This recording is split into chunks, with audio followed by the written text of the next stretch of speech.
राधे राधे मित्रों। मित्रों, हमारे देश में आप तब तक सफल नेता नहीं माने जाएंगे जब तक आप सनातन को गाली देने का काम नहीं करेंगे, सनातन को अपमानित करने का काम नहीं करेंगे, सनातन से जुड़े 120 करोड़ लोगों की भावनाओं को ठेस नहीं पहुंचा लेते, शायद तब तक आप भारत देश में सफल नेता नहीं माने जाएंगे। ये मैं नहीं कह रहा हूँ, ये भारत देश का विपक्ष कह रहा है, क्योंकि वो विपक्ष जो कभी स्वास्थ्य पर मुद्दा नहीं उठाता, सदन में शिक्षा पर मुद्दा नहीं उठाता, बेरोजगारी की बात नहीं करता, भारत की इकोनॉमी की बात नहीं करता, भारत के विकास के बारे में कभी मुद्दा नहीं उठाता, लेकिन सनातन हिंदू को हमेशा गाली देने का काम जरूर करता आया है विपक्ष। शायद हमारे देश का सौभाग्य है कि जब तक आप सनातन को गाली नहीं देते या सनातन को अपमानित करने का काम नहीं करते, 120 करोड़ लोग जो सनातन से जुड़े हैं, जिनकी आस्था है सनातन में, उनको आप अपमानित नहीं करेंगे, तब तक आप सफल नेता नहीं माने जाएंगे। और आप इतिहास उठा के देख लीजिए, हमेशा से ऐसा चलता आया, कोई भी विपक्ष का नेता उसने हमेशा इसी मुद्दे पर बात की कि सनातन को कैसे बदनाम किया जाए, सनातन को कैसे अपमानित किया जाए। 120 करोड़ लोग जो सनातन की आस्था रखते हैं सनातन पर, उनको अपमानित करने का काम किया जाए। किस लिए? सिर्फ खास कुछ वर्ग के वोट बैंक के लिए। अभी हमारे तमिलनाडु में एक पार्टी है डीएमके, सबसे बड़ी पार्टी थी 2021 से 26 तक।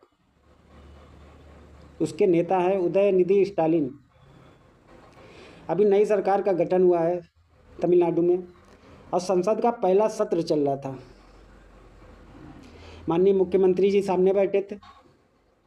उदयनिधि स्टालिन विपक्ष के नेता थे, दूसरी बड़ी नंबर की पार्टी थी, तो सामने खड़े होकर गाली गलौज कर रहे थे। यहाँ तक कि उन्होंने सनातन को जड़ से ख़त्म करने की बात कह डाली सदन में।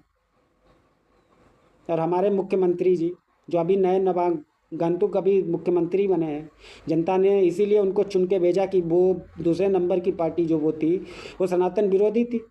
उसकी मानसिकता ऐसी थी, आए दिन वो इससे 2023 में वो सनातन धर्म को डेंगू मलेरिया फैलाने वाली घातक बीमारी तक कह चुके हैं।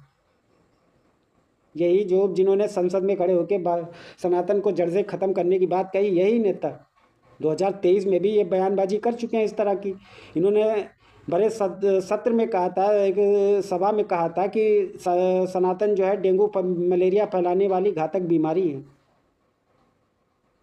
अब बताइए, इनकी मानसिकता जरा देखिए। सनातन से इनको डर लगता है, इनकी माता जी का नाम दुर्गा है और सनातन से इनको डर लगता है। माता इनकी हिंदू हैं, लेकिन इनको सनातन से डर लगता है। अभी इन्होंने संसद के पहले सत्र में मुख्यमंत्री जी के सामने इन्होंने कहा कि सनातन को जड़ से खत्म